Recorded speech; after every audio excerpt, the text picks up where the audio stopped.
we're not discussing the lucky number 7 today. That has been postponed until January. This is more of an impromptu speech that is technically oriented. Bear with me, I have yet to do something like this officially. 1 year ago, I'm sitting around the house thinking, Bryan, you should get some more education. Why not? So I applied to SMU to be a candidate in the Master of Science for Business Analytics. I was then accepted. 6 months later, they give me this long list of programs like Python, SQL, R. I hadn't written code in 20 years. So I jump in. I learned to the best of my ability these programs. 3 months ago, I'm well into this program. They're throwing all this information at me like a fire hose, and it's amazing. I'm so thankful for it. 7 weeks ago, I walk into this classroom for database design with Professor Kenny. And it changed my view on how programming is done, and I'm going to show you guys why. He walks in there and says, by the end of this class, you're going to write a program. I said, oh no, and I would use a different word in that case. As I get through this process, being 7 weeks in each one of our modules, it is literally as much as you can absorb at one moment. Over 5 times, there's 5 classes per module. And this is 1/5 of it, and here we go. I look around and I am assigned a group. I don't know these guys at all. Next thing you know, we're thinking, what are we going to do? They know I'm in healthcare insurance. So one of the other guys goes, why don't we make a program we can track stuff? I said, that sounds like a great idea. Let's track some more things in this world. Apparently that's what we do in business analytics. That's when what I called it initially was medical information access system, MIAS, which then became license to live. Here's how it works. Let's just say Scott and Tony, they're just calling each other up one day and they're running down Katy Trail after they had a couple beers. It's a good afternoon, it's a sunny day, and they think, let's go run these beers off. Why not? Next thing you know, there's this guy that comes behind him on this scooter that's one of those electric-powered scooter that goes like 40 miles an hour, doesn't see him, hits both of them. Next thing you know, Tony and Scott are laying on both sides of Katy Trail. Only thing that's next to them is their phone, and that's it, because they're left their wallets in their car and just, thought, we need to run this off for a minute. What do? The medical professionals walk up to the scenario and say, we don't know who these guys are, but we see their phones. But we can't access their phones because we don't have their faces or their fingerprints or their codes or whatever you need to get in the phone these days. That's the point of the program.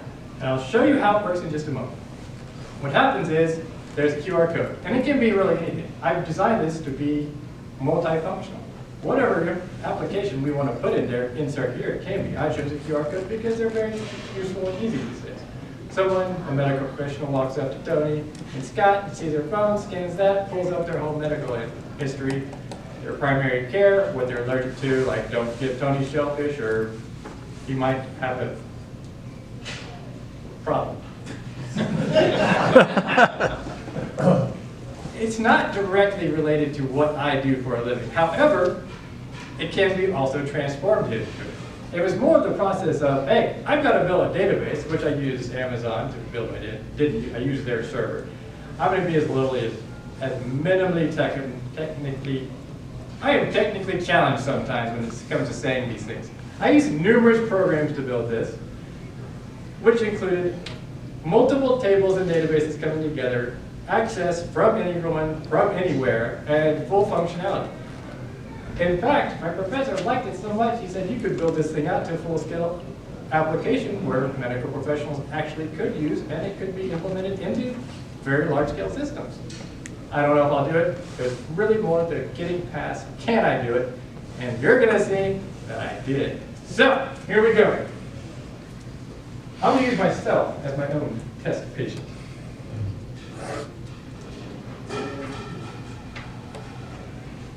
There it is. License to live. On the background, there is quite a bit going on here. On the front side, it's relatively easy. And now I'm just going to show you the very simple functionality. It's my favorite part, and hopefully you enjoy it as well.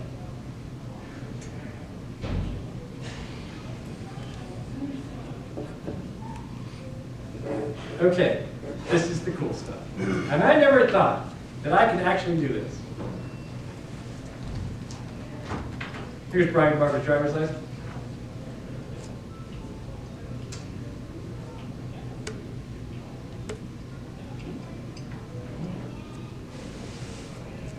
Oh, wrong. Come back here.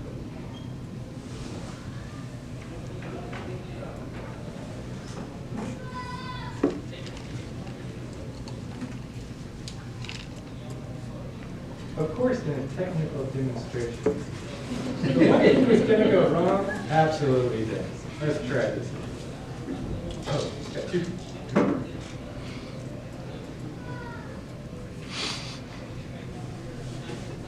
There we go.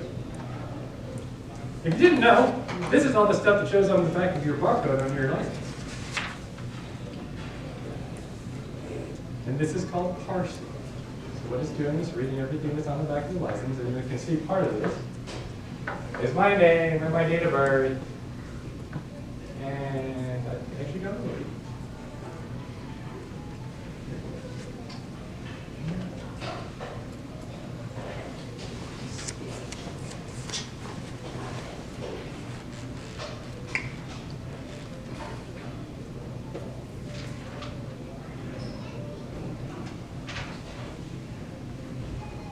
Well, ain't that special?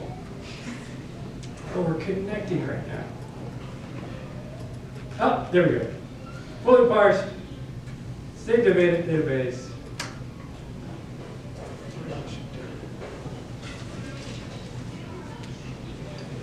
You know what? When this works properly, there's actually a QR code that shows at the bottom. Okay. Anyhow, you can see that it did not actually. Oh, here we go. My apologies. Here we go. We have to enter a PIN, so we're technically official. And this gives it access from anybody that does this.